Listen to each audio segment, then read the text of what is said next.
It was late at night and the army was waiting for the moment to attack, and the moment was right. They saw it. There was a shout, "Attack! Kill the demon!" And the army ran to attack. He runs right into the army and stumbles. He's clearly not expecting it. He's sweating from the heat of the situation and the number of people he's seen. They are already standing indignant and waiting for him, waiting for revenge. They are very negative. And here he and one meets face to face. Between them there is a strong dislike, and then he hears a shout, all in attack. The demon starts to defend himself and the soldiers can't do anything and fly away. The soldiers try to resist, but the demon is good at magic and does not let them do anything. The demon conjures a pink veil from his hands and sweat and blood runs down his cheek. He is attacked, but he doesn't give up. He swipes at the ground with his hand and blue streaks float on the ground. The ground cracks and purple flames with a blue cast erupt from the ground. One of the soldiers is frightened by what he sees because he has never seen anything like this before. Something incomprehensible happens. A pink veil gathers and scatters the soldiers and their spears in different directions. The demon is bleeding from his mouth. He is already tired and out of breath. He is making his last actions. And here he sits down, leaning with one hand on a cane and the other on the ground at the same time, as if taking all his sorcery. And above him flies 3 eyes as if watching him. He looks at everything with regret.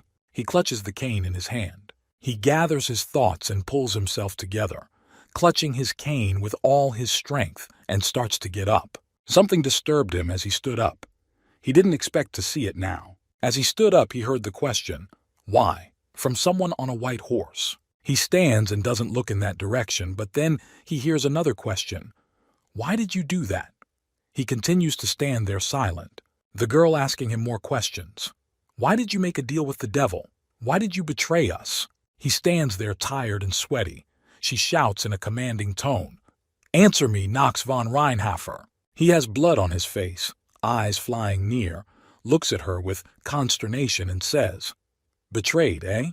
Tilting his head down and grinning continues, "Alas, but no, it's all about you." She stands puzzled and listens to him, and he continues, "I didn't betray anyone. It was you who betrayed me." She shouts at him, "Don't talk nonsense. Just answer me. When did you decide to do this?" And he just stares at her with crazy eyes. He was disturbed for a second and he said, "It's just the beginning." A blue flash and only a voice is heard. "I'll be back. You have completed the first part of Inner Lunatic. Total score, 27. A young man sits at a table playing computer in a pile of papers and miscellaneous trash, muttering to himself. Okay, that's pretty good. There is an ashtray on the table with a pile of smoked cigarettes, the young man mutters to himself. I got quite a few items again. There's a game of missions on the screen and he keeps praising himself. And he even completed a couple of secret missions. I'm pleased. Looking at the calendar with the date marked, he sadly voices the inevitable, especially when you consider the fact that I'm going to die next month. 2 years ago, he went to the hospital and had a head scan. Sitting in the doctor's office, he didn't know it was going to be like this. The doctor didn't know what to say and started very anxiously. Yu-chan, don't panic and listen. He sits in the office and realizes that he is about to be told something very scary and unpleasant, shock and fear in his eyes. It was daytime outside, nice weather, rays of sunshine glistening on the windows of the houses. Yu-chan came home, sat on the chair holding a piece of paper with a diagnosis. You've been to the Edinex hospital before, right? Asked Yu-chan. He went to another hospital, but they told him, we are the second hospital. We've done just as many tests. He sits there scared and sad, hearing only that they can use medication to ease the pain. He prescribed them to Yu-chan and said, start taking them when it gets worse. His hands are so weak that he can barely hold a piece of paper. He got worse quickly and started taking the medication. Sitting on a chair, arm hanging down, medication lying on the floor. Sits in the chair and realizes that he has spent 2 years in this condition. Pauses in thought and looks toward the nightstand. There is a calendar on the nightstand and several bags next to it. Just then he was distracted by a violent cough. He covered his mouth with both hands and ducked slightly. There was intense fear on his face from what he saw, a drop of blood on his lips. Looking at his hand, he asked himself the question, am I going to die soon? sits there wiping his mouth with tissues. He thinks it's better not to think about it or he'll start to worry. There's a phone on the table and suddenly a message comes in. Yu-chan is wary, slowly picks up the phone. He sees a message from a hospital contact saying that his hospitalization has been approved. He silently and quickly tries to unlock the phone. He opens it and sees several messages that the hospitalization has been approved. He mumbles, annoyed, leans back in his chair and says to himself, "No one will remember me later anyway, and I don't have anyone close to me either." Clutching a bloody napkin in his hands, he says, "So I'm not going anywhere in my current state." Lifting up the phone, he sees incomprehensible flyers. Stops and reads, "Patient found to have terminal cancer." Next flyer says, "Let's believe together," and other church flyers. Below, "Would you like to be hospitalized in our hospital?" He abruptly takes all these leaflets in his hand and squeezes them. Throwing the leaflets off the table, he grips the table with both hands and lowers his head. Sits with his head down and tears of hopelessness flowing from his eyes. He raises his head to the computer monitor. His face is all in tears. On the screen of the monitor, the screensaver of the game is burning. Start a new game? Yes, no. And he thinks for the last time he'll go through the game again. He decides to start a new game, and he moves the cursor to the YES button. A box pops up on the screen to choose a nickname for the game. He writes Carl. All in tears and disheveled, he thinks, who would he create this time? Music starts playing in the background and certain skills for the character are displayed on the screen. And so, Yoon says, and if you take mana sensitivity and swordsmanship and martial arts, he's confused by his choices and something pops up on the screen. And what popped up was that he got a penalty. Keep selecting settings. Neutral is blank and negative is deadly sick. Sits pondering his character in the game and choosing what he will be. Sits sprawled out in his chair, decides if his time is short, then let the character have it that way. The game asks if he wants to start the game with the current character settings. Barely holding the mouse in his hand, he answers, "Strange question," leafing on. And then something starts happening to him. He doesn't understand his feelings. His face is shocked and not understanding what is happening. He reclines in his chair, panic on his face with an incomprehensible blue glow in the background. What's going on? Apparently from shock, he leans back too much and the chair does not hold up and starts to fall. As it falls, he manages to see only a table with a computer and nothing else. As he falls, he screams, "No! Am I dying? Is this the end?" And shivering, he covers his face with his hands. A sign pops up on the computer screen. Character creation has begun. Yoon screams, "I imagined death differently, at the very least. I thought he would commit suicide." The signature sign pops up again. The character's name has been forcibly changed. Synchronization 4%, 6%, 19%. I see a room with the windows open to the veranda and bright sunlight. Synchronization 71%. There's the sign again that says character created, and then he starts moving his arm without expecting it. He's lying on the bed, covered with a blanket, slowly regaining consciousness. Realizing that he's not at home at all, he sits up sharply in bed. He panics and sweat runs down his cheek. He doesn't understand how he got here. As he slowly slides out of bed, he asks a question. Where am I? He begins to realize that he's seen this somewhere before. Dropping his trembling, sweaty feet to the floor, he cries out, "No!" He staggers across the room and realizes that he was definitely here. Running over to the mirror and looking in it, realization occurs. Suddenly shrieks with his hand touching the mirror, he finishes the question. Has he been transported to the game? He screams, "Nox!" Realizes he's the main villain in the damn game. He didn't think the character's final phrase applied to this. "I'll be back. This is just the beginning." Nox von Reinhofer. He is the Lord of Darkness in the game. His family has strong ties to the Lunatic, the most criminal organization in the world, the youngest son of the 5 Reinhofer children. In his family for generations, all the children have been masters of swords, martial arts, and magic, except he turned out to be defective. To succeed, he made a pact with a devil from a forgotten kingdom. He became the Lord of Darkness and the main villain of Inner Lunatic. Drops of sweat drip down on his face, arms, and neck. Taking one hand on his head with the other on his face, says to himself to think only I became Knox. And then the question follows, am I sure I'm not dreaming? He stands near a mirror and looks at himself and touches his hair and face. There's some black square with basic information flying overhead. It has a status window. Basic information, positive skills, negative skills. In surprised horror, he looks at his stats and doesn't understand why they are weak and his stamina is 2. Just as incomprehensibly, he asks why there are so many negative skills. He begins to realize that these are the stats he was making his character with. Holding this chart in his hands, he remembers his words. Life was short there, so it will be short here. Standing and remembering that when he created the character, he had only one wish. Standing and in his mind, he wanted the character to be like him. He remembers sitting at the computer and saying that he wanted a character who had nothing to lose. He wouldn't be loved. He would be gravely ill, soon to die. Holding his characteristics in his hand, he naturally didn't know and didn't think that it would turn out this way. Another window appears on which it says there is one unread message. He doesn't realize what the unread message is. He reads the message. It says, "Hello, Yu-chan," or should I call you Knox? He stands there confused and has a question. Does he know his name? He recalls a picture of a man and a woman with a baby in her arms. Yu-chan, that was the name of the parents he never saw.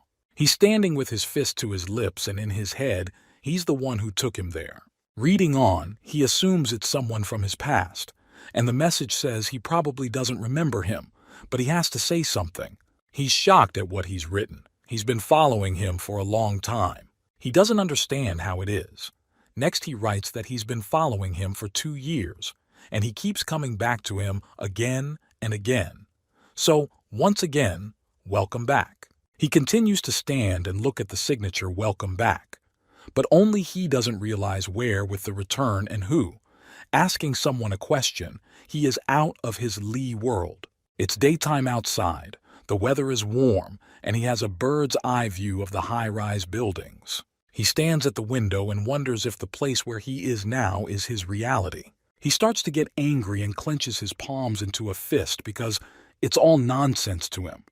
He looks up and sees the following message, which says that whoever moved him can't tell him much about himself. Someone wants to help him, but he doesn't see how he can. He tells him to go to Eldane Academy. Standing there are many young guys and girls in beautiful black uniforms with white shirts and blue ties.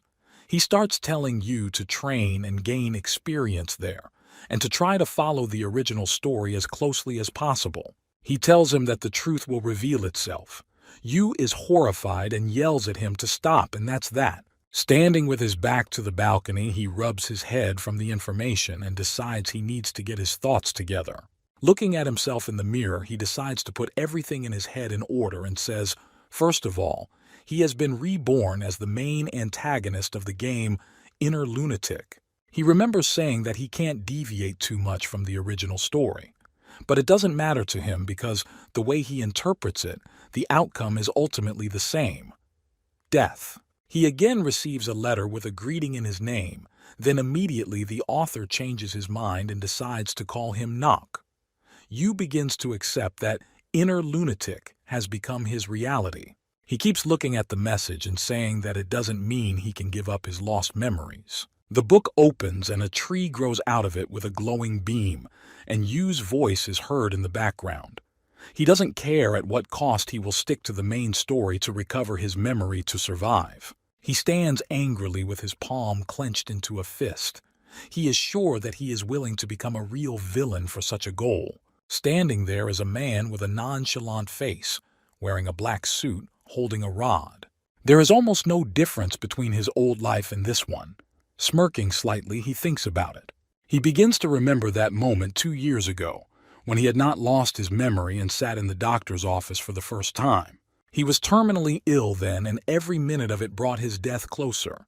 He lived his life in fear of waiting for the end. Standing in a large room with a luxurious interior, he realizes that nothing has changed except the settings, in a world he knows like the back of his hand. Knox asks the system for a number and it gives him February 4th, 1812. He's a year away from entering the academy. He realizes he's running out of time and smiles slightly. He has accepted the whole situation and is now smiling because he likes it. He decides to begin his 28th attempt at a perfect pass. He heads for the door with a good mood and a great attitude. As his hand grasps the door handle and pulls on it, he feels pain. He doesn't realize what happened. Here, the system reminds him that his negative trait has been activated and he has developed an inflamed wrist due to illness. It recommends rest and treatment. He leaves the room, walking down the long hallway quietly and looking around. He walks musing to himself and not looking ahead. He is very curious about his body and the fact that he is very weak. Suddenly, a young girl who looks like a maid crashes into him. Plates fall from her hands to the floor and shatter into various pieces. She falls to the floor and cries out and holds her head. She is flushed from what happened.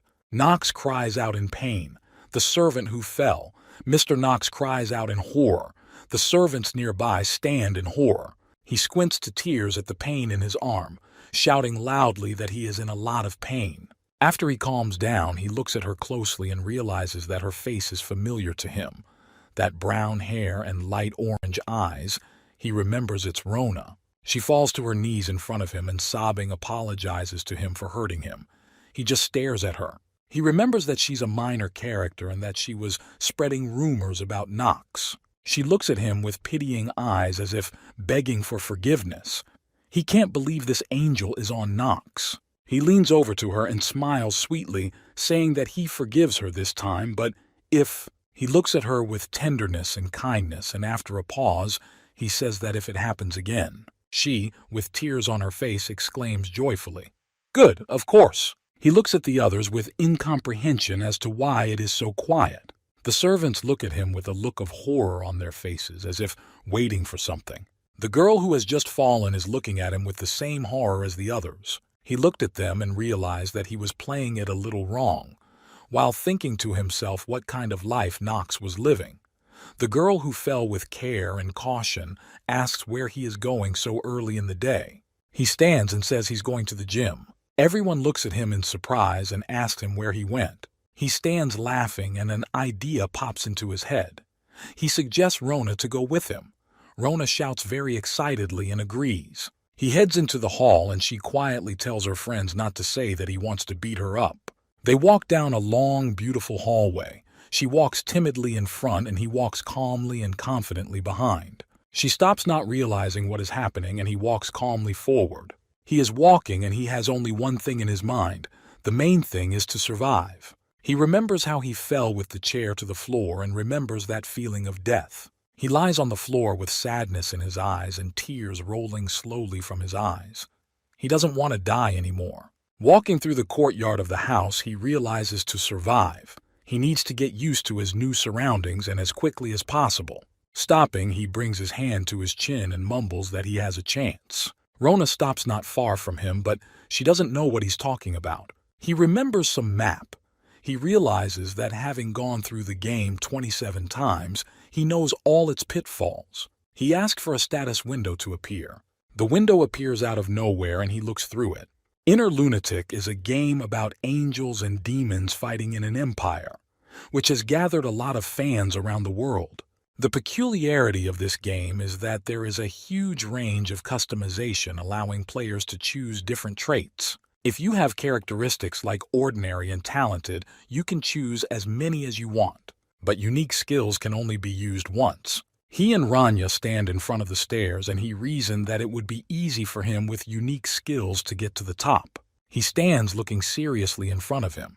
After all, he even has 2 unique skills. In this game, there is a concept of penalty characteristics, when the chosen skill exceeds your limits, such as mana sensitivity, and the game offers another skill.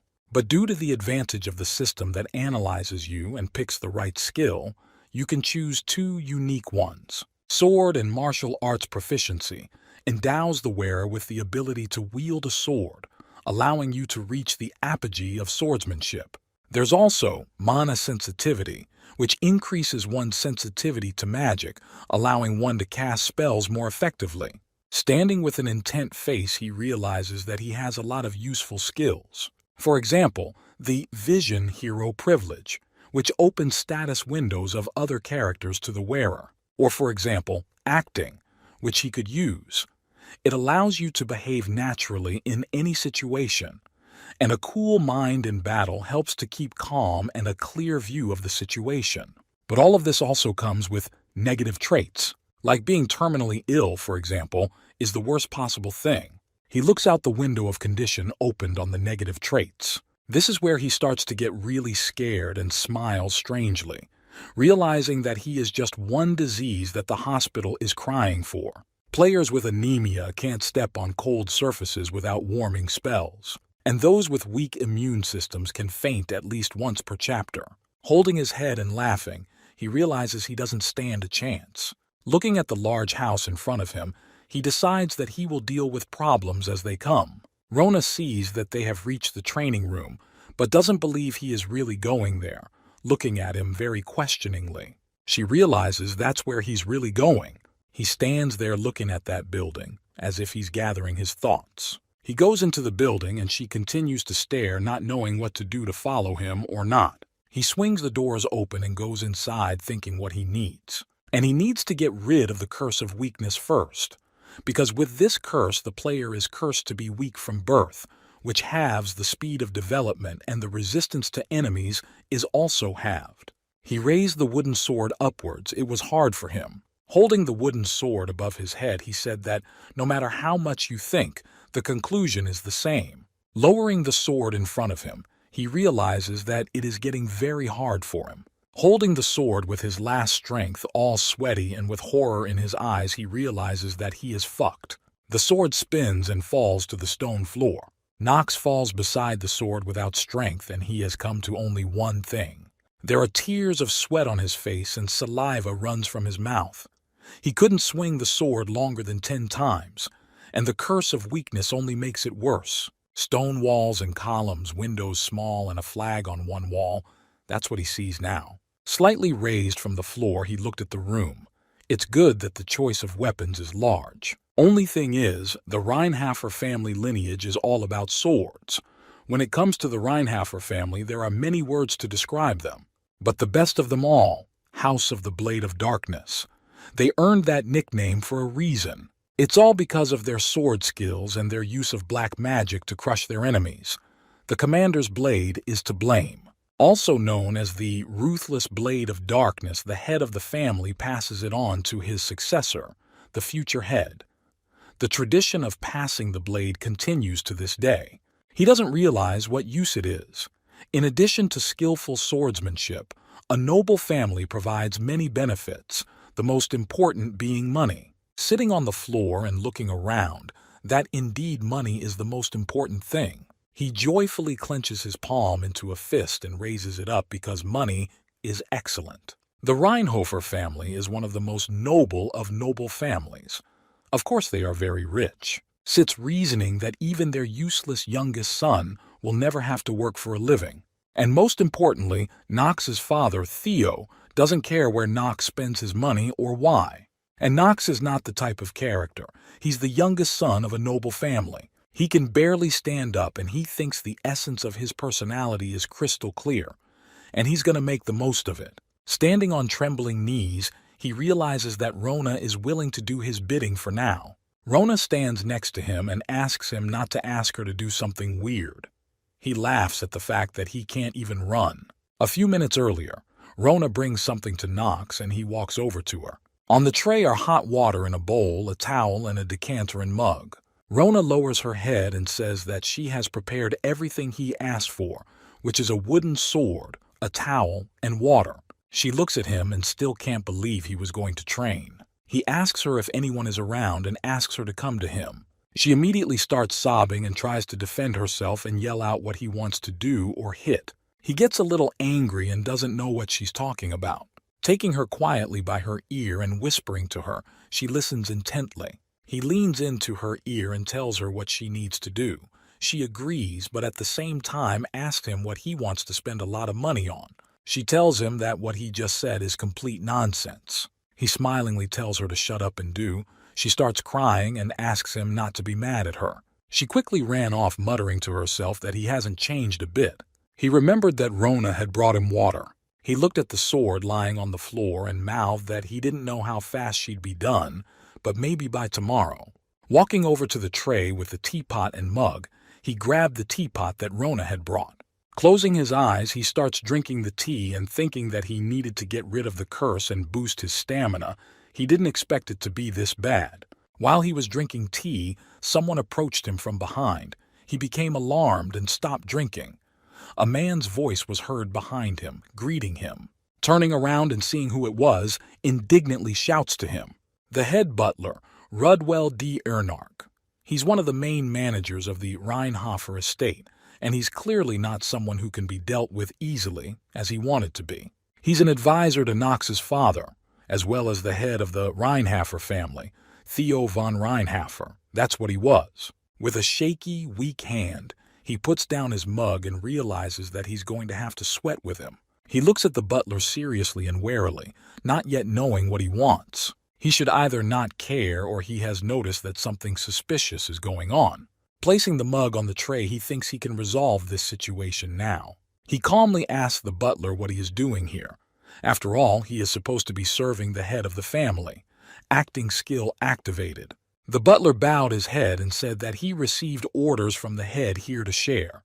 Knox is shocked to hear this. The butler tells him that he has been told to have Knox come to dinner. Knox shakes uncomprehendingly and asks him if the butler is joking. Knox wonders if he wants to have dinner with him, and asks him to tell him he can't tonight. Knox doesn't understand why the head of the family would invite a young gentleman to dinner.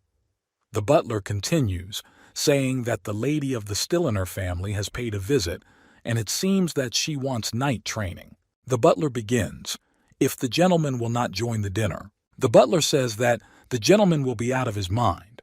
Knox looks at him very angry and serious. Knox sighs heavily and replies that he understands him. The butler looks at Knox questioningly as if he is waiting for something. The butler asks if he has anything to say since he is not himself today. The butler tells Knox that he wasn't attracted to swords before, but today he decided to come to the training room. The butler asks if he can ask why he is here. Knox calmly replies to him, "Let me get something straight." Knox says, although he is the head butler, he should not cross his young master. Knox calmly and confidently says that what he does or what his intentions are should not concern him, and it is up to him to decide what he will do. The butler looks at him anxiously, sweat beading on his temple. So Knox turns around and walks out of the training room. The butler stands still and stares at him, not understanding what is happening to Knox. As he approached the door, Knox had the thought that the butler had noticed something. The butler decided to report everything to the head of the family. The weather outside was warm, the sun was shining brightly, and the castle looked large and majestic. Knox nervously and quickly closed the door behind him, drops of sweat beading on his hands. Knox is sweaty standing at the newly closed door. He didn't expect this to happen. He wondered what would happen if his obsession was activated. He feels like he's following him, trying to forget. He looks away anxiously, not understanding what is happening, says the young mistress of the Stilliner family.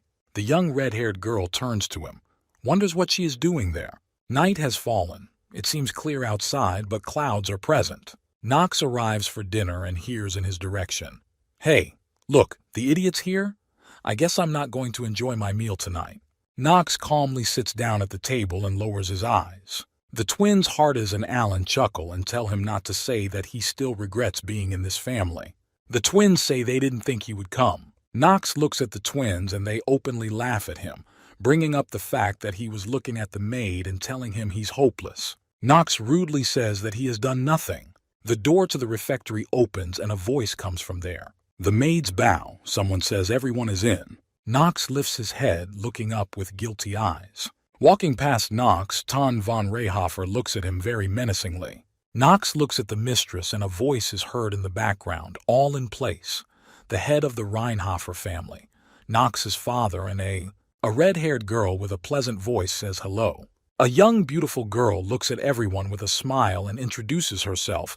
Her name is Talia von Stilliner, and she is happy to see everyone. Ton tells her that the young mistress has come to take night training, and she will be staying at their estate for the time being. The brothers look at her without taking their eyes off her. Ton escorts Talia to the table with the words, "Make yourself at home. You are welcome here." Nox stands up from his chair. Talia, inner lunatic heroine and character confronting future villain Nox. Nox looks sadly at Talia. She is the one who will be driving a sword into Nox's chest very soon. It is already night and the palace lights are on. Tone mumbles that Nox has decided to join in as well. Nox looks away from Talia in embarrassment yet sadness. Talia looks at him incomprehensively as if she wants to ask him something. Tone said, "Since everyone is gathered, let's start the meal." On the table, there's a piece with vegetables in a plate and a knife and fork next to it. Someone has already started dessert, dipping a golden spoon into the dessert. The brothers grin at each other and at Nox, and he doesn't know what's going on. One of the brothers tells his father to make a decision. Nox slowly asked which one of them would go to Eldane Academy. Ton thoughtfully answered his twin's question. "Yes, you're right. Eldane Academy is the most important location in all of Inner Lunatic. The students of the academy face various dangers with demons. That's what the story of Inner Lunatic is based on." Nox thinks about the fact that he needs to get into the academy. Remembering what he was told by the one who moved him, he realizes that he only needs to follow the story, but also gain allies. Tone said that everyone knows that the Eldane Academy only accepts 3 candidates from a family. That's how they control the nobility's influence. 2 candidates from his family have already been accepted, his first and second son. Now only one of them can go to the academy from the Reichauer family, Ton says. In the background of the academy, Thon's sons and a third unelected member of the Reichauer family. Nox figured before he got allies he'd lay down his bones, but he'd be the one to get into the academy. They sit at the table and look at Ton intently. Ton has decided to follow his family's traditions. Suddenly, Nox starts. It turns out that he is going to make a fight between them. Ton looks at Nox questioningly as he didn't expect Nox to react first. Ton said that in a month they will choose a family representative through a duel to be held in the training room. The twins tauntingly tell Nox, "Brother, here's some advice. Don't get cocky. Don't embarrass yourself. An idiotic weakling who's never even held a sword in his hand has no chance of standing up to them." Talia looks at Nox carefully and he answers them seriously. This pauses for a moment and continues, "You're going to be talking after we win, assholes," and calmly takes a sip of wine. One of the brothers says indignantly that he seriously thinks someone like him can beat them.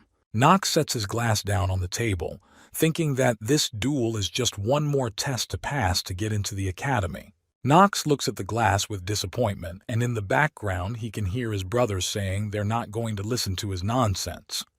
Nox began, and took a pause, then continued by saying that he would be the one to get into the academy. Tone looks at Nox with suspicion and disappointment. The brothers look at Nox very angrily. Talia looks at all of this with a smile, it seems to her, and she takes a pause. She looks at Nox with a smile and says confidently that he is confident in his abilities. Nox looks at her calmly and sadly, but he has a sea of emotions raging inside him, shocked at her words, and she sits back and laughs quietly. It is deep night outside, and Nox is thinking that he has attracted Talia's attention for nothing. It is night, and there is still a light on in one of the rooms. On the desk is a stack of some papers. In the study, the head butler and Ton are talking. Tone agrees that something has changed in Nox. The head butler bows and says it is noticeable. Ton thought with his hand to his chin, because if he hadn't witnessed what happened today, he wouldn't have believed the butler's words. Ton didn't understand why Nox had changed so suddenly. He wondered if he was possessed by a demon, continuing to run through his head that Nox had gotten his attention. He replies to the butler that he understands. Tone asks the butler to continue following Nox. It is morning, the sun has not yet fully risen, the remnants of dawn are present. Nox has gotten up early and is already running to the training room. The maids are whispering among themselves. After all, the young master is in the training room again. One tells the other that the duel will take place in a month. Another says, it's true. A third asks, but why? Nox runs talking to himself. Why is all he does is run? Nox turns around to see the maids talking. He has a question as to why he hears every word they say. He doesn't remember having unique hearing skills. Nox runs and is out of breath already. A status window pops up. His stamina level went up 0.1. Nox is outraged at how much his level went up by. As he continues to run, Nox again asks himself why he is running, because his main problem is his stamina. The prerequisite for using swordsmanship and martial arts is a stamina level of at least 4. Nox has tears in his eyes and realizes that he could have easily used his skills if he wasn't Nox the weakling. He remembered what skills he had chosen. Nox stopped. The curse of weakness was going nowhere from him. Nox bent over slightly and muttered that he had managed to raise his stamina level to 1.9 in a month. The curse of weakness. It is a curse that halves all progress. A man in a cloak with a stick. He is surrounded by chains with locks. Nox looks at the level and realizes that even after a strong workout, his stamina level has increased by 0.1. The side effects of the deadly disease are adding fuel to his fire. Unlike the others, he's going to have to work harder. Why it's so bad? Thanks to the deadly disease because of it, his stamina level is 15. His ceiling will think about what to do about it. The maid brings a tray. The maid calls Nox. She's brought him everything he asked for. He's surprised because she's done it faster than he expected.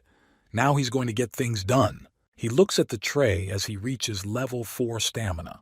On the tray is the poison of the three-headed gorgon, the tears of the fairy of memories, the heart of a golem, and a scroll of fast stamina growth. Picking up the bottle in his hand, he realizes that everything has already been thought out. It's simple. You just need to use the knowledge to solve the problem. An empty courtyard, the sun is shining brightly. There's no one in the yard. Nox is in a training room with a bunch of swords and more. The maid sadly asks Nox why he needs all this stuff. You have to be careful with poison and other things people try to avoid, and they cost a lot of money. Wouldn't one scroll be enough? Nox replies that they don't know how to use the ingredients properly. The maid asks in surprise how to use properly. Nox turns to the maid with the tray. Nox slowly reaches out for the blue bottle. He quickly drinks the contents of the bottle. The maid screams in horror that it contains poison. Nox turns pale and covered in drops of sweat. He replies to the maid that it is deadly. He feels himself getting very sick. A status window pops up. He has taken the poison. His health level increases by 1.5 times. He is 959 to his death. Nox grabs onto the tray and leans on it. Nox reaches his hand again for something lying on the tray. The maid yells that she will get the head butler. Nox orders her to stand still. He takes a bite of what he has taken from the tray and says softly, "This is what it tastes like." The maid shouts to Nox that the heart is inedible. A window pops up saying that he has consumed the golem's heart. Gradually it will start to petrify. The next window pops up. The secret recipe has been activated. The poison of the three-headed gorgon interacts with the golem's heart. Nox calmly watches with a smile. Everything works perfectly. He spells it out, that's all. Normally, the golem heart is used to turn people into fossils, or to quickly boost health, or to create artificial golems. But when the poison of the three-headed gorgon comes into play, the secret recipe is activated, and the poison of the three-headed gorgon interacts with the golem's heart. The curse of weakness disappears. Nox is happy. He raises his hand and happily shouts victory. The curse of weakness is lifted. The maid is horrified. She thinks the young master is about to die. Nox has one last step left. The maid asks if he's okay. The maid closes her eyes. She doesn't understand what he's doing or why. Nox starts to unbutton his shirt. She calls out questioningly, "Young master." Nox calmly looks at the maid and unbuttons his shirt. The maid continues to yell at him. The maid looks at what he is doing and not realizing, he reaches for the next ingredient. He starts pouring the contents of the vial on himself. A window pops up, tears of fairy memories. The fairy tears run down Nox's face. The petrification process due to the golem's heart has stopped. The tears interact with the golem's heart. He has a strange sensation. He activated the secret recipe. He gets the skill gift of progression. Everything goes as he planned. The skill is positive. He activated the gift of progression, and until the stamina reaches level 5, the stats will double. The final step, he picks up the scroll. He happily tears the scroll, his hair mussed and a smile on his face. He has used the stamina scroll and his stamina growth will be doubled. He thinks about it. He has broken the curse. Since the blessing of progression limits the debuffs from the incurable disease, he has already used the scroll. He is very happy. His current rate of progress should be several times that of normal people, so now his stamina should increase faster. The maid threw herself into Nox's arms. He felt a little hurt. He pushes her away slightly. She asks if he's okay. He's holding his side. She thought he'd lost his mind as he started to undress. He calls her names and asks her to get a towel. She stands and looks at him, surprised with tears in her eyes. She holds his sleeve and he smiles slightly at her, thinking that now that the curse has been lifted, he should go easy on her. He laughingly says, "Naturally fine." She asks if he's sure he doesn't need to call the head butler and if he wants to rest. He turns around and says it's fine. She stands and quietly listens to him. She asks what he's going to do now. He replies with a smile on his face that he will go for a run. The weather outside is perfect. The sun is shining brightly. He runs out into the courtyard, a little surprised to gather his wits. He starts to run and the maid runs after him. Someone is watching from afar as Nox runs and the maid follows him. The girl puts her elbow on the rock. She is surprised at how he does it. She looks at him seriously, leaning on his arm. She doesn't understand why someone so weak would take part in a fight against his brothers. Talia's maid, Emma, stands nearby and says that it is unseemly to burn the youngest son of the Reinhofer family with her gaze. The maid repeats again that it is bad manners, but Talia continues, "No, really." Talia points at him and tells Emma that he is not wielding a sword, only running in circles. The Reinhofer knights volunteered to help him with his training, but he dared to refuse. She indignantly says that in a month he'll be blown to smithereens, and that's the end of it.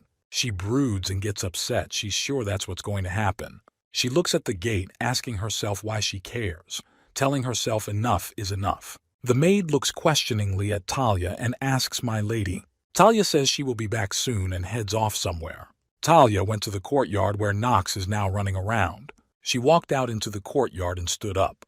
Only her shadow could be seen. Talia stood in front of Nox as he sits where a maid lies not far away, yelling, "Wait."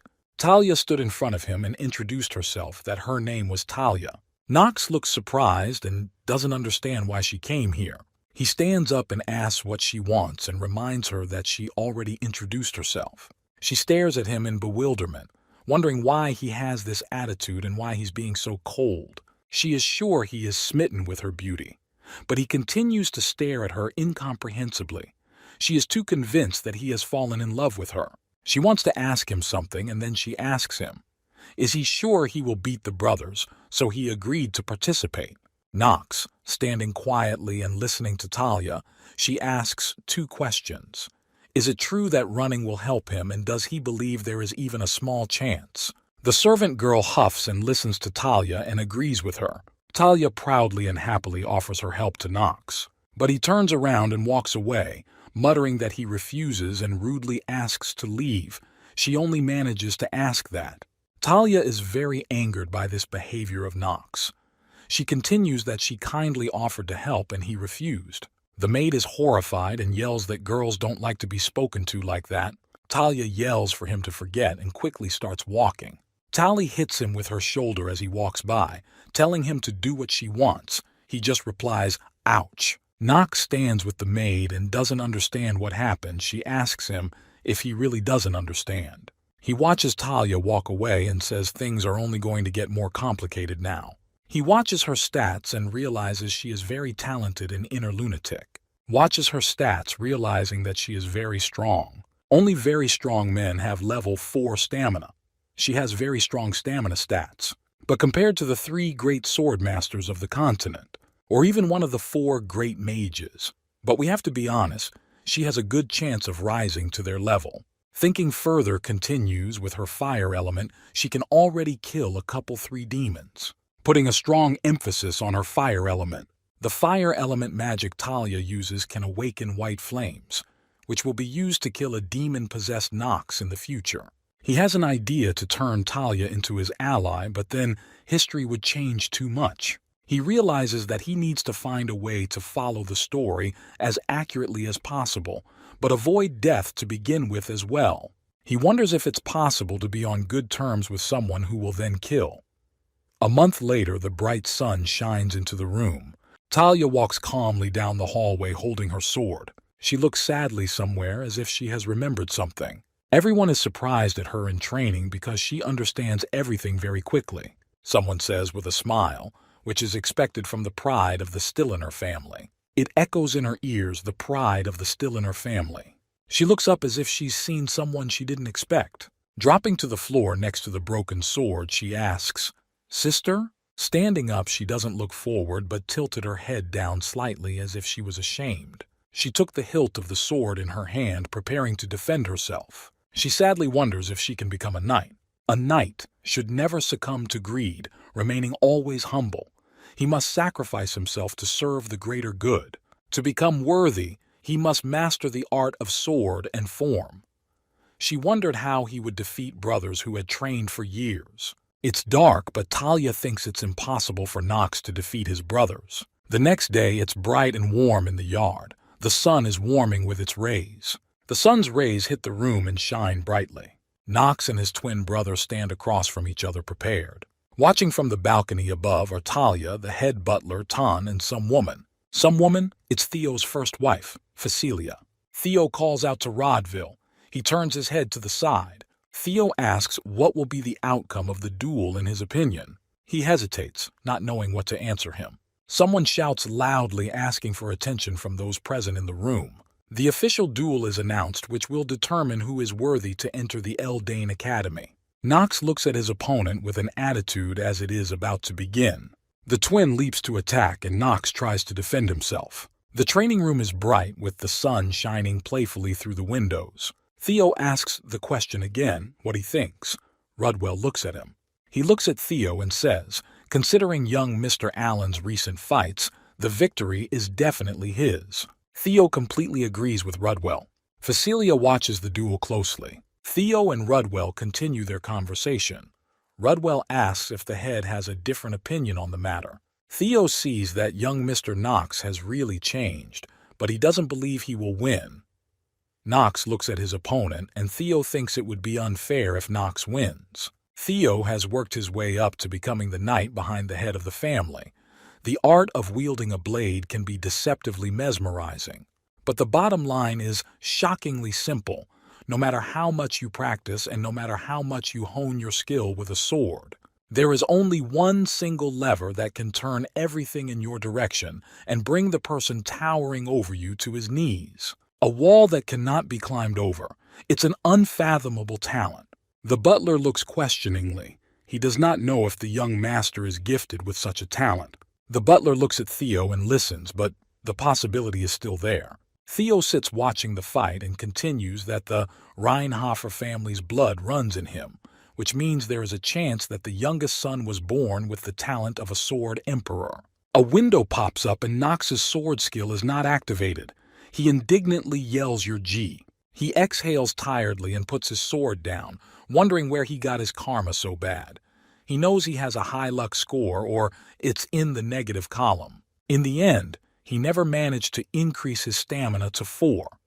Windows pop up with skill activation. Stamina increased by 0.1. It's already sunset in the courtyard. It's already evening and Nox is still running.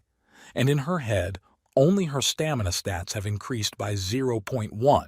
The maid runs after him and hastily calls out to him. She runs with the last of her strength, already sobbing from exhaustion, asking him if she has to run with him. Nox turns around and replies that absolutely then it wouldn't be so funny. Saying to turn her head on, who would take care of him if not her? She heard him say something else. He hands her a handkerchief. He has another errand for her. She looks indignantly at him and at the handkerchief. He thinks she's already cursed him 100 times in her mind. She takes the handkerchief and wrinkles her nose at his words, biting her tongue. He laughs at her because she looks so funny. He looks and thinks about it, for she must have pretty good stamina, he wants to see. A window pops up with the maid's characteristics. He's very indignant. He doesn't believe the maid is stronger than the average man. He wonders what's going on with these Reinhoffers. He's angry, but she doesn't understand. After all, her stamina numbers she started out with are higher than his, which he's been working for all month. He's offended. She reminds him that it's evening and tomorrow is the duel and he needs to rest. He looks up at the sky, realizing how quickly the days are flying by. Time is running out. The day of the duel, his brother looks at Nox, suggesting he surrender before it's too late. The twin smugly declares that he is a disgrace to the family and mockingly says that he is his younger brother. He can't fight him at full strength. He replies that it doesn't look like he wants Nox to give up. The brother laughs, agreeing with Nox that he wants to impress the daughter of the Stilliner family, and Nox has to help him. Nox looks away and says he's not sure she's a good choice. He looks at his stats. He has an endurance of 8. Alan laughingly asks if he has his eye on her too. Nox realizes that conventional methods won't win him over, then something else is needed. The guy says that the duel is an opportunity to enter the academy. They stand across from each other listening to the speech before the duel. Nox von Reinhofer and Alan von Reinhofer, they must accept the results as they will be. No objections will be accepted. Nox is nervous and looks at Alan. If he fails now, it's over. He needs to recover his memories and find out who sent him that letter. In a year he'll be dead. Nox grips his sword tighter. They hear the scream. Are they ready? They hear a start and the brother immediately attacks Nox. Nox backs away from the attack. His brother's sword hits the stone floor. Their feet move quickly across the floor. Nox looks at his brother and realizes he might lose. He puts up a defense and pulls back on one knee. Nox looks at him indignantly. Alan mockingly praises him for the block he put up. They have a very strong scramble, the wind from their movement swaying the hall this way and that. Nox resents this concept of playing inner lunatic. He gives him a serious look and continues, because if you lose now, there's no way forward. But if you win, a status window pops up and shows that his stamina is up another 0.1. Nox looks on in surprise. Sweat drops on his face from the duel. He's happy. He needs to win now to be invincible later. Alan looks at him questioningly and says his head has had enough punches. They continue the bout. Alan again mockingly saying he can take a couple more. Nox yells out. Facilia looks at them and laughs, for it was foolish to pay attention to the change in the younger man. Alan hits Nox's sword and he falls. Facilia is sure her son will get into the academy. She mutters that this duel is pathetic. Theo tensely watches his son's duel. Facilia thinks ill thoughts on this family. Theo tells the butler that he liked Nox's changes and has been waiting for this duel, and this is the best he can do. He's thinking of stopping the duel. Nox is already out of breath from the duel. If this continues, he will take a long time to recover. Alan asks Nox if he's out of breath. Alan and Hertz are talented, but not talented enough. In fact, compared to his first son, they're nothing. The ability to keep everything under control, coupled with the incredible power with which he overwhelms his opponent, a dark sword of dominance. Nox is trying to catch his breath, barely holding the sword anymore. Theo doesn't know who to give the sword of dominance to. He gets up from his chair and says to stop the duel. Nox's stamina has increased by another 0.1. Nox stands with only air from the swords around him. He has activated his sword and martial arts skill. Nox smiles, drops of sweat falling from his face. There are sparks from the fire all around. Alan mockingly asks if he's out of his mind. Nox has activated the Time Lord skill. Theo tensely watches what is happening. There are clock gears all around Nox, and he just stands there tensely. Someone in the audience says he heard somewhere. Alan, with a satisfied face, is about to throw a punch at Nox. Nox looks at Alan. Everyone unique and talented has their time. It's the hour of the unique. Everything has slowed down, a skill that allows him to slow down everything in his sight. Nox holds the sword. The enemy's movement is now slower, and he in turn can move the same way. So it will be a bit difficult to get the most out of this bonus. But since the sword and martial arts skill is activated, Nox raises his sword upwards. It's already a foregone conclusion. He makes a strike and Alan and his sword start to fall. Alan looks at Nox incomprehensibly. Alan's sword flies off. Nox stands up and says he is the winner of this duel. Alan's sword flies to the floor with a clatter. Alan looks at Nox with anger, holding his hand. Nox holds the sword in his hand like he's about to do something else. He looks pitifully at Alan and says he's having fun. Alan looks angrily at Nox, who asks what. Nox looks at him and says you can't do it anyway. The time bonus only lasts 5 minutes, and no matter how, you have to make it in time. Nox looks at him and says he hasn't fought him at full strength before. Nox tells his older brothers that this is boring. He suggests that they end it all and soon. He tells them to attack him with the two of them. The brothers look at him incomprehensively. Nox turns to his father asking for a fight with two brothers at once. His father looks at Nox in surprise. He didn't expect this. The butler looks at Theo and waits to see what he has to say. Talia anxiously asks what he is doing. Theo looks at his son with a smile. He feels his energy has changed. He realizes he has an ace up his sleeve, decides to wait to stop the duel, and authorizes a 2-on-1 duel. Then an outraged Facilia jumps up. They're facing each other. Nox is ready to fight. Alan reaches for his sword with an angry grimace. Alan doesn't understand how Nox could humiliate them in front of his father. Nox looks at them calmly, even smiling. The brothers yell at Nox to get ready. They double-team him, one jumping, the other running. The impact of the swords is very loud. Nox manages to fend them off with great skill and professionalism. Alan shouts to his brother to approach him from the left. The other one answers him and runs at Nox. Nox waits seriously. Lightning flashes around him. A window pops up. Nox's level in the game increases. He is pleased that his sword skill is increasing. Now he can see the sword. One strikes Nox reflects. The other prepares but screams damn. They are in pain after his blows. Nox walks quickly past, hitting him with his shoulder. They spread apart, trying to catch their breath. Talia indignantly yells Nox's name. Nox looks at the brothers with a smirk, just like Alan looked at him at the beginning of their fight. The brothers with fear and incomprehension as only Nox, the disgrace of the family, has suddenly changed so much. The brothers look at each other as if regretting what happened. One quietly says something he said before. The brothers start fighting and Nox quietly goes at one of them.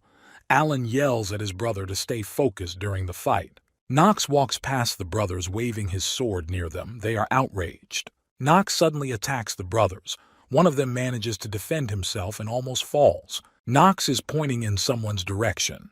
After all, the well-being of the game is at stake. He looks at his brothers and he just likes to sword fight. Nox takes a swing, streaks of air around him. He's having fun.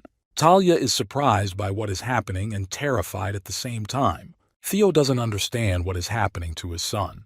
Alan screams that this can't happen, it's impossible. The other brother falls from such a strong blow from Nox. Both brothers are lying on the floor with shortness of breath. They are terrified.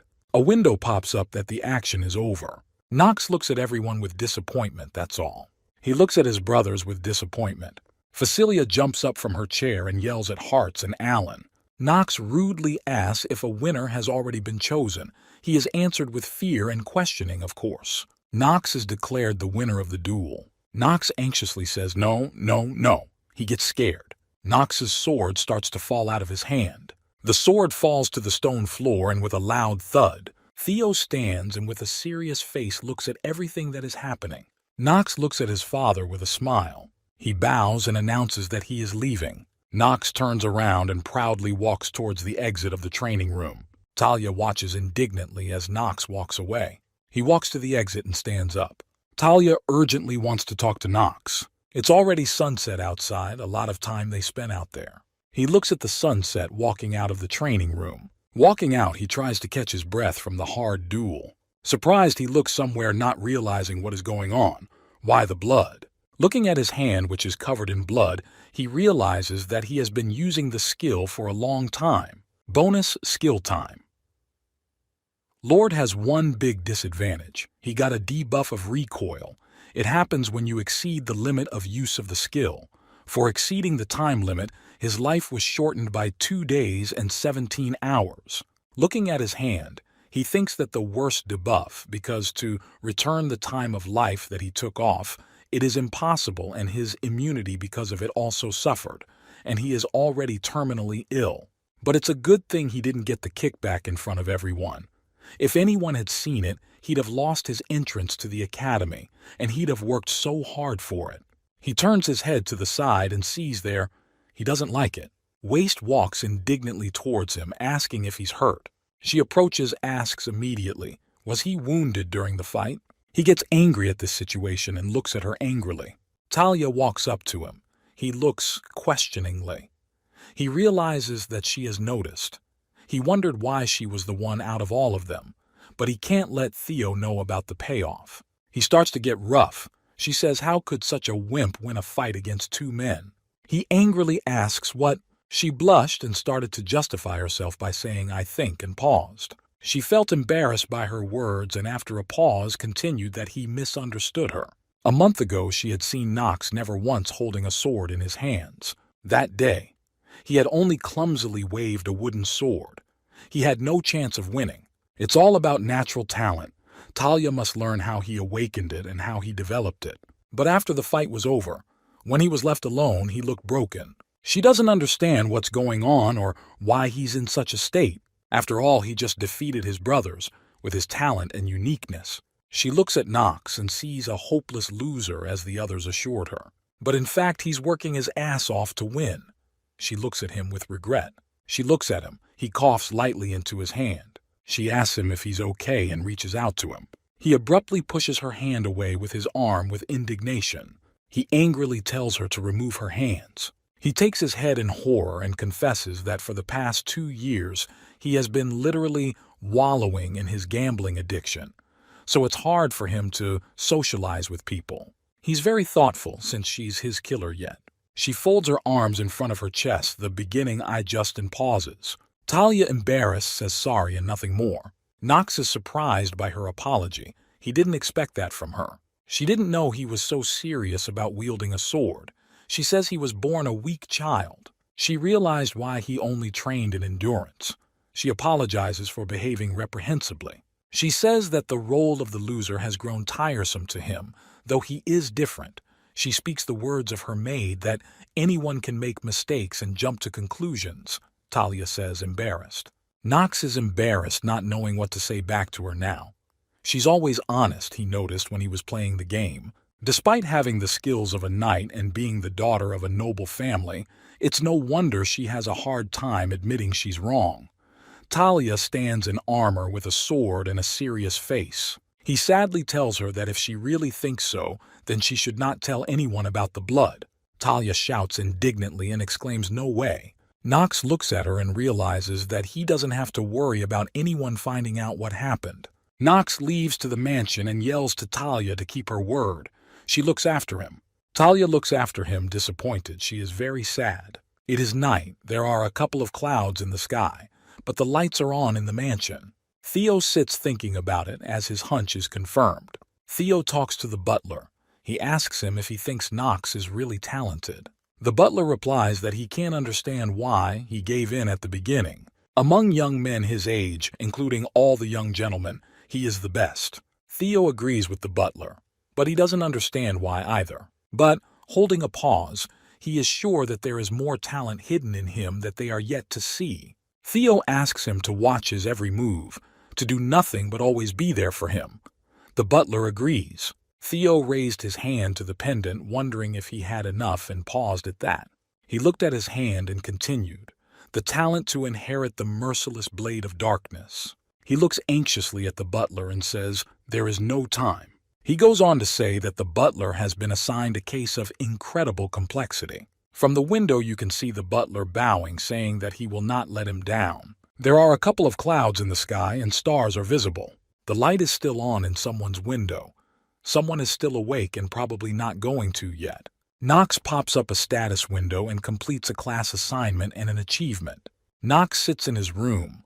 The world has become a reality to him, but the game system hasn't gone anywhere, and neither have the status windows. A window pops up in front of him to receive an award, followed by a window for getting stats. That's the jackpot. He resents the fact that he plowed for a month to increase his stamina by 2 points, and he should have started with those stats. A bunch of windows fly around him with stats to raise. Status windows. He looks at the status window and looks for stamina. He sees that his luck is at 10 and is very happy. He stands there happy with his achievements. This is all so that he doesn't have to work so hard later. Luck in Inner Lunatic is one of the most useful and necessary indicators. He looks away, contemplating testing his luck in the case. A status window pops up with a disarm bonus. Another window pops up with a few more bonuses received. He looks at the windows and is glad there is a bonus system. Looks carefully and decides to use the twist. A vending machine with some balls appears. It glows red and blue. He looks at it all. Nox laughs at how weird it all looks in person. Nox decides to give it a try and spins the little key. He knows that with maxed out luck, the chances of knocking out a medium rank and above is about 96%, but he's not too sure about that. The thing starts to glow even more, but in different colors already. He remembers that normal rank and below are white, medium rank is silver, but high rank is gold. He is tense because the highest rank is multicolored. He asks for gold or higher to fall out. It's shining more and more. The red button is burning brightly, and then it opens and a golden light shines from it. Nox looks up, his face lighting up with gold. Nox, with the golden scroll in his hands, shouts that he has succeeded. Nox carefully opens the golden scroll. Immediately windows pop up with rank determination, congratulations, and getting a high rank. Nox joyfully shouts victory with scroll in hand. Again pops up with skill information and active skills. Nox shouts Imba.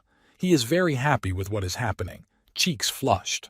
He looks away with a satisfied face. After all, he got the worst debuff today, yet the reward is nothing too. He looks out the window and realizes what skill will fall to him.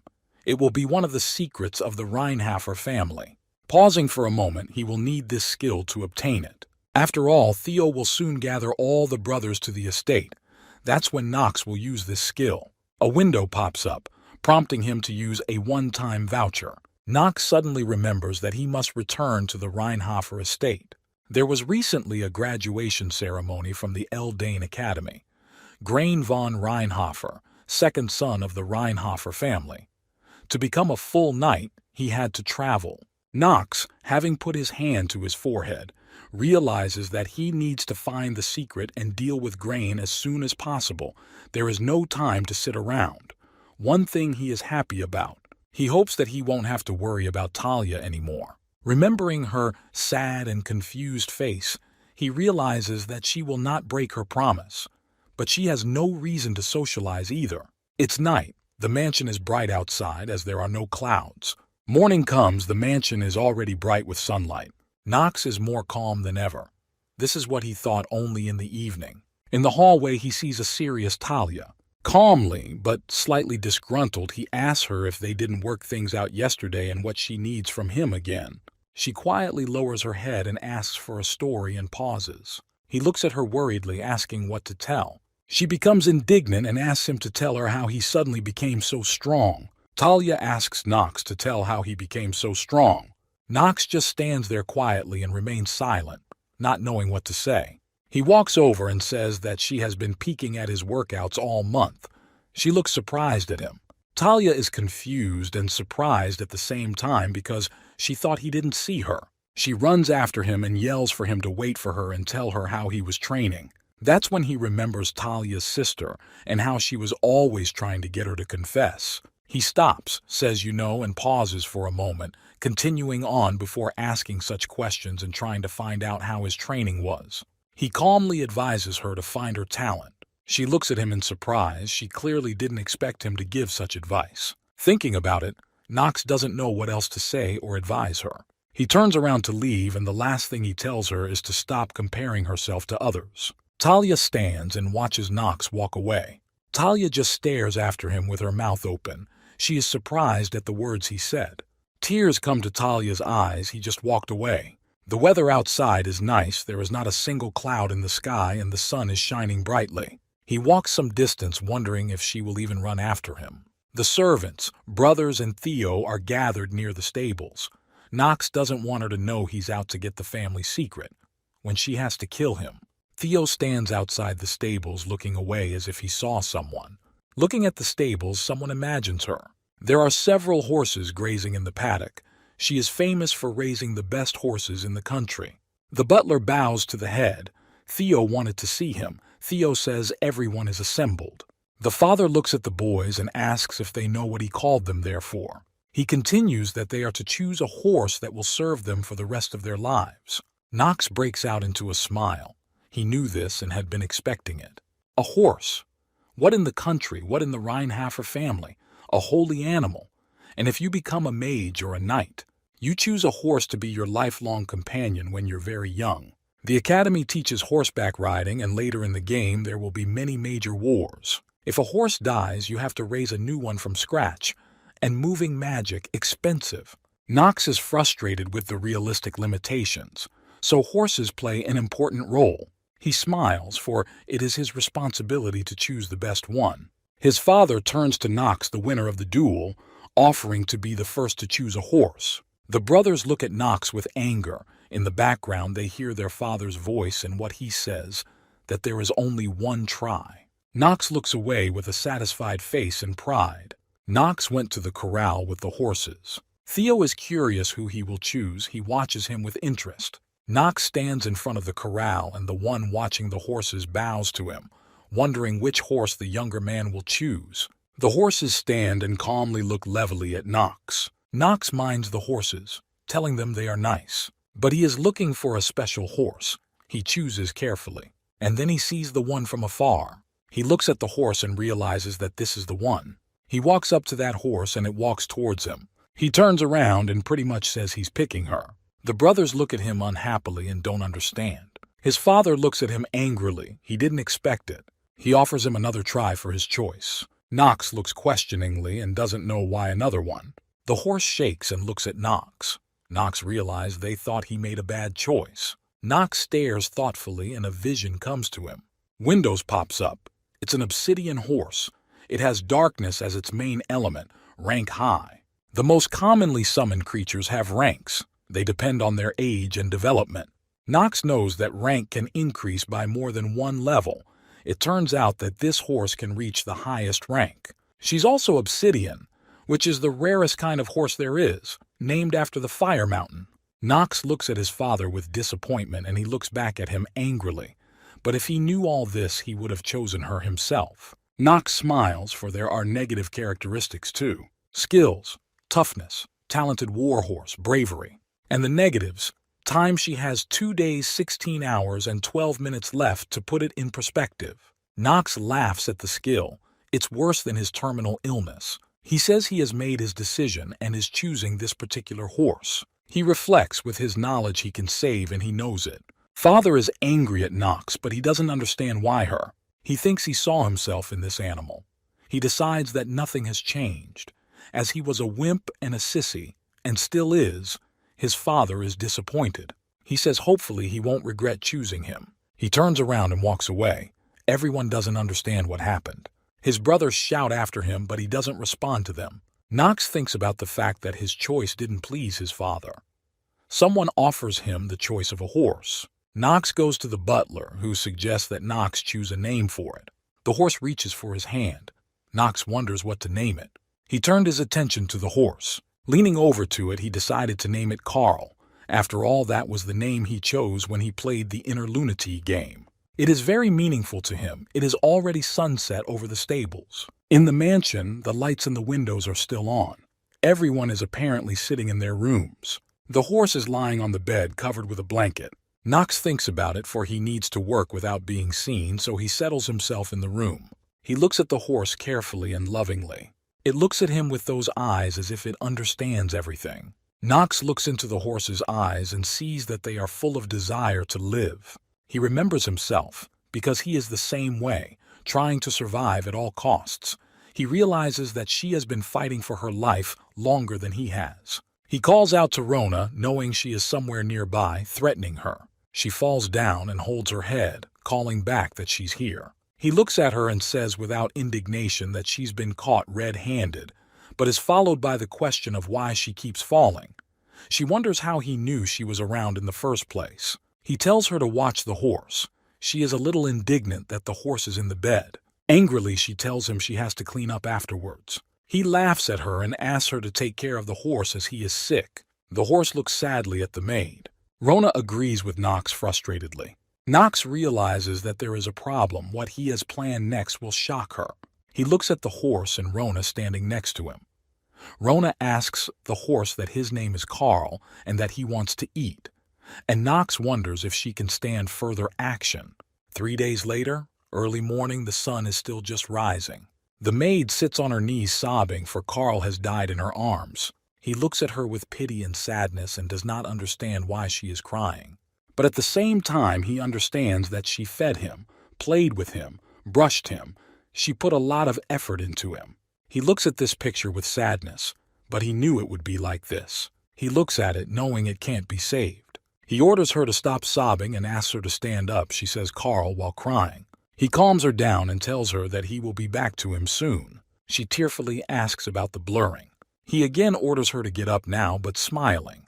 Nox pulls out a scroll from the inside pocket of his jacket. She cautiously asks if it's a scroll. Unrolling the scroll, he places it on the floor and holds it with his hand. Something starts to happen. Some kind of circle glows under the scroll and a pink flame burns nearby. Nox is about to channel mana into the scroll. The maid looks on in horror at everything that is happening. Nox looks at what he is doing with delight. The maid asks indignantly about the use of mana and that it is illegal. Mana control has been bad for him so far and tries again. Nox yells at the maid that if she gets in the way, she will be responsible for his death. He gives her a serious look and tries to concentrate. She is outraged, covers her mouth, wants to say a lot of things to her.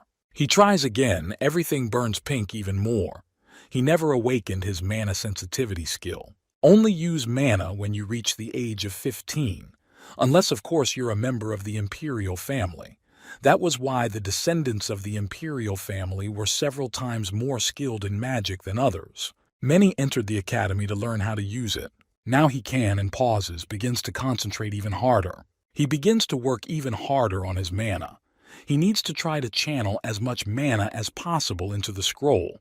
His palms pick up faint streams of energy. He looks at what is happening and is surprised. He realizes that this is the mana. Nox's eyes get crazier and crazier. He laughs. He's curious.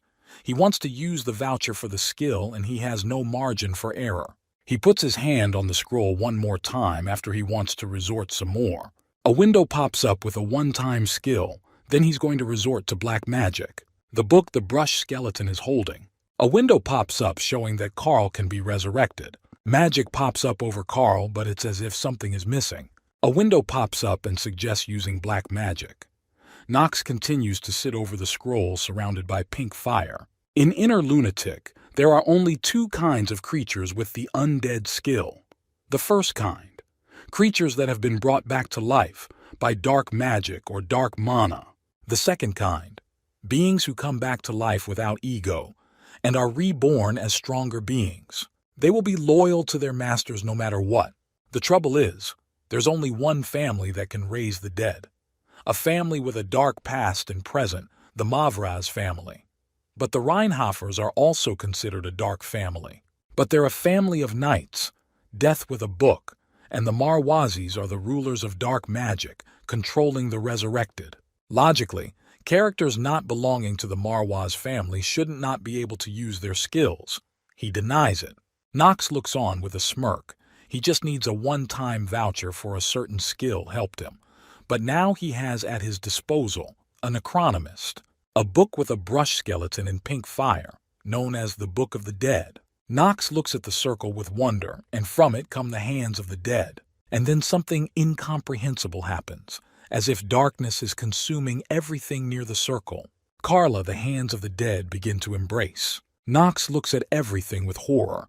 Black blood flows from the corner of his lips. The maid screams at Nox. She is afraid of what is happening now. Nox asks for more silence. He has only a little more to go. She screams.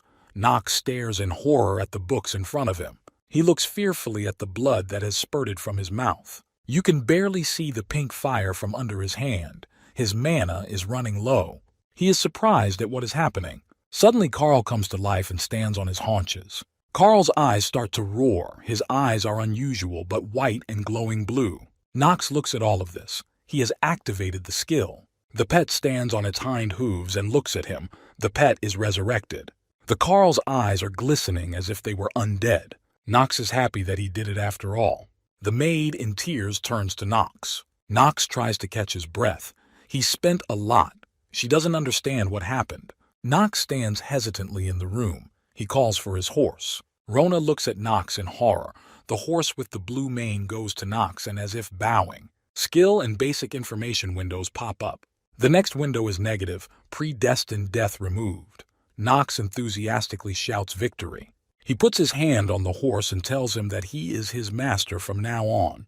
Carl looks at him like he wants to say something. Knox starts to speak and then stops, looking at him in surprise. Just then Rona pounces on him and Carl and hugs him. Knox says her name, asking what she's letting on. Rona doesn't let them out of the hug, sobbing very hard. She explains, sobbing, that she was afraid of getting hurt with Knox, and asks how it's possible to use mana so much. Carl snorts at her. Apparently he doesn't like something. Rona cries out questioningly, since she cared for him so much. She orders Carl to spit out all the carrots and he snorts back. Knox looks at them with mock amusement. Knox adjusts his jacket, says okay, and pauses. Next is the secret of the family. It's night. It's light outside with lights on in a few windows. A few days later, Knox walks down the stairs near the burning windows. Carl snorts questioningly at the stables. Knox heads quietly toward Carl in the stable. It's night because of the leaves. You can barely see the moon, but you can see that the sky is clear. A black-gloved hand holds a stone that glows. The other gloved hand is holding some kind of paper that looks like a map. Knox in his cloak shines the stone on the paper, realizing that it's almost no different than the one in the game. Knox stares at the map, nonchalantly examining it. Folding up the map and putting it in his bag, he got lucky. He walks and ponders. The second mystery of the Reinhofer family. The ring in the purple flame, he must get it at all costs. It will help offset a little of the debuffs from the incurable disease. He turns around warily, as if something has startled him. Taking up his sword, Knox looks into the bushes. He's waiting for something. He continues to watch, suspecting he is being overly sensitive. On the path, he sees some sign very strange. This is no longer a game, but a full-blown reality.